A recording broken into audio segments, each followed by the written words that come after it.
How we doing, everyone? Welcome back to Gronks Gaming, and we have quite a bit to go over today, including Fantastic, the developers behind the scam game, let's call a spade, the day before are now suing a Russian outlet because they called the game a scam. We're also going to be talking about PlayStation launching a first-party studio that has a really big name attached to it, and as well as that, we're also going to be covering something that's going on in the world of the esports World Cup, as well as what might be one of the most possibly ambitious fan projects for a video game that I have seen in quite some time.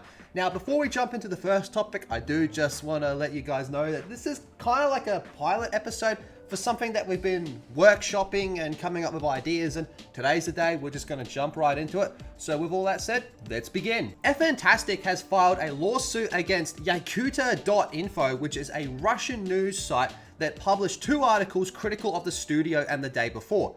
One article explicitly referred to Fantastic's action as a scam, while another paraphrased YouTube influencers who accused the game of borrowing mechanics from other titles.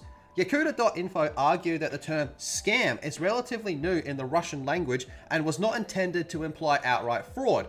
In response, the news outlet amended the articles, replacing scam with the word embarrassment and quoting the influencers directly rather than paraphrasing them. And to be perfectly honest with you, I don't see how we can argue that the day before was not a scam. Even Valve had to step in to take down the game and reimburse everyone who had paid for this game. Despite these changes, Fantastic has demanded the complete removal of the articles and a public apology. Yakuta.info sees this demand as an infringement on free speech and has chosen to defend itself in court. The outlet also believes that among many of the critics of the day before, it has been specifically targeted because of its smaller size and limited legal resources. This legal dispute comes at a time when Fantastic's reputation is already in ruins. Once celebrated for its ambitious vision, the studio now faces widespread skepticism due to allegations of misleading marketing, unpaid labor, and ultimately a game that failed to deliver on any of its promises. For a little bit of context here, founded in 2015 in Russia, Fantastic initially gained attention for its survival game, The Wild 8. The game was successfully funded on Kickstarter and was well received for its challenging gameplay and cooperative mechanics. Following the success, the studio developed Radiant One, a narrative-driven adventure, and Dead Dozen, a multiplayer horror game that struggled to gain any traction. And then fast forward to 2021, Fantastic released Prop Night, an asymmetrical multiplayer horror game that gained moderate success. However, none of these projects matched the level of ambition promised by the day before, a game that was marketed as groundbreaking open-world survival MMO in the vein of The Division or DayZ. The day before, initially announced in 2021, had quickly become one of the most wishlisted games on Steam. The game promised a vast, immersive world, realistic survival mechanics, and multiplayer interactions.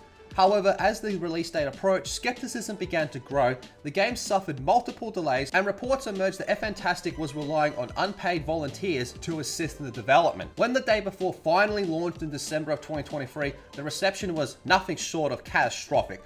Players quickly discovered that the game bore little resemblance to its pre-release trailers, it lacked key features, and had severe performance issues, and was widely accused of copying mechanics from other games. Just 4 days after release, the game was pulled from sale, and in January of 2024, its servers were permanently shut down. By the end of the month, Fantastic announced its closure, citing financial difficulties.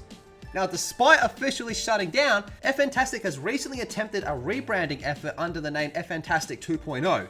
A studio claimed that it was focused on honesty, transparency, and professionalism in game development. Pretty ironic right there, isn't it? As part of this initiative, Fantastic launched a Kickstarter campaign for a new project called Escape Factory, a physics-based multiplayer co-op escape game. However, the campaign struggled to gain any financial traction, raising only a fraction of its target goal in its initial weeks. With its credibility severely damaged, Fantastic has faced an uphill battle in regaining any form of trust in the gaming industry. Its lawsuit against Yakuta.info is seen by many as an attempt to suppress criticism rather than an effort to restore its reputation. And that's something that I personally do agree with. This is just them just trying to shut down any form of criticism that they can shut down because it's that widespread they can't get to all of it, while also keeping their name in the public spotlight so eventually down the road they can announce their next game.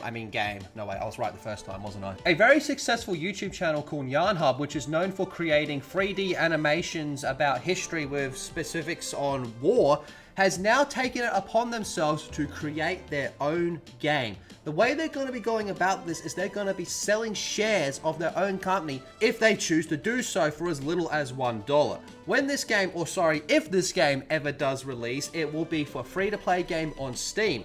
Now, where this becomes really interesting is because the animations they create for their history videos are actually pretty good, and they have a full team behind them, and they're going to be using these animations to create their game. So going forward, anything you see on one of their videos is something you can potentially see in their upcoming game. They have set up a crowdfunding page with all the details in there, including the people on the team, as well as a video uploaded that goes into a bit more detail explaining the situation. Quite honestly, this might be one of the most interesting crowdfunded games we have seen in quite some time. It does come across as honest to me that they really do want to do this, and they seem to understand the stakes that are at play here, which is something we cannot say for a company like Fantastic, which is just outright trying to rip people off, where Yarn Hub looks like they do want to produce something good and they do want to get it into players' hands, but they're asking for some support along the way. Now, if you do choose to give them money, understand that it's possible this project could all fall through, but it could also end up being really good. I'll leave a detail to it in the description so you can go check it out for yourself. The Esports World Cup Foundation has unveiled its 2025 Club Partner Program, an initiative designed to propel the global esports industry forward. With $20 million in funding, the program supports 40 selected esports organizations, enhancing their ability to engage with fans, expand their brand, and contribute to the Esports World Cup ecosystem. This program emphasizes global representation, selecting clubs from diverse regions, including China, Japan, India, Latin America, and areas with rapid growing esport markets. Notable teams such as 100 Thieves, FaZe Clan, G2 Esports, Team One, Team Liquid, and Cloud9 are among the chosen organization. 8 of these teams secured their spot through outstanding performance in last year's Esports World Cup Championship, where Team Falcons was emerged as the top contender. The funding structure of the program is designed to support club-driven innovation, content creation, and fan engagement. Selected teams are encouraged to produce unique content, from behind-the-scenes documentaries to interactive experience that foster a deeper connection between the players and their audiences.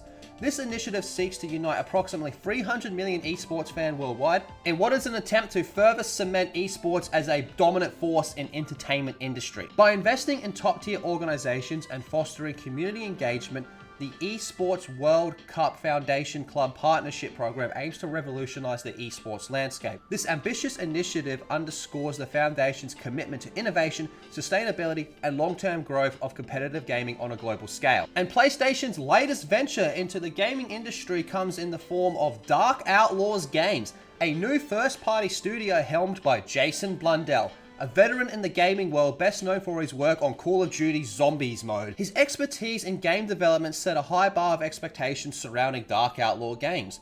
The creation of Dark Outlaws Games is noteworthy for PlayStation, as the company is selective in its formation of first-party studios. Typically, PlayStation acquisitions or studio foundations are high profile, with only a few new studios making their way into the PlayStation Studios family. Blundell's involvement signals a strategic move made by Sony to try to tap into an experience in creating innovative and engaging gameplay experiences, particularly those rooted in complex narrative-driven gameplay. Blundell's journey into this new studio formation comes after his departure from Treyarch in 2020 and the closure of Deviation Games, a studio he co-founded that failed to release a single game. Despite this setback, Blundell remains undeterred in his mission to build something unique. In a recent interview, he conveyed his excitement about working with PlayStation and expressed that for him, this primarily has always been a focus for the game itself.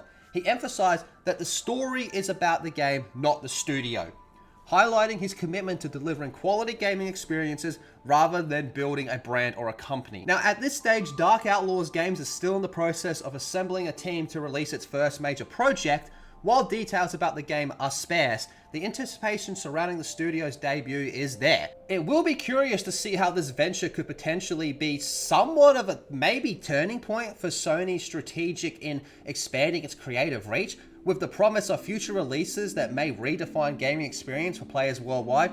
But of course, that is something we have heard many times before. As of now, PlayStation fans and industry insiders are waiting to see more detail about the studio's first game, With the combination of Blundell's creative vision and PlayStation's backing, Dark Outlaws Games does have the potential to release something significant in the gaming landscape in the years to come. The studio's formation also underscores Sony's ongoing commitment to diversifying its portfolio. And earlier today, we put out a post asking what form of progression do you prefer in games, and the choices between skill-based progress and loot-based progress. And 84% people said skill-based progress, which is probably the one I would have voted for in all honesty. There's something more satisfying about genuinely getting better at a game as opposed to unlocking a new piece of equipment that is overpowered. I mean, how many times have we gone into a game like Borderlands or Destiny or whatever and just found a weapon that is just above and beyond what we were capable of using before and just cleared out the area by only using that weapon? You compare that to something like Elden Ring, for example, where you learn a boss's moveset and then defeat that boss based off your own knowledge and skill. It's just much more satisfying. But that's all for today. Thank you very much for watching. If you did enjoy it, let us know in the comments. If you didn't, also let us know. Like I said, this is a bit of a pilot episode, so we're very curious to get your feedback and would appreciate that. But on that note, thank you very much, and we'll see you all later.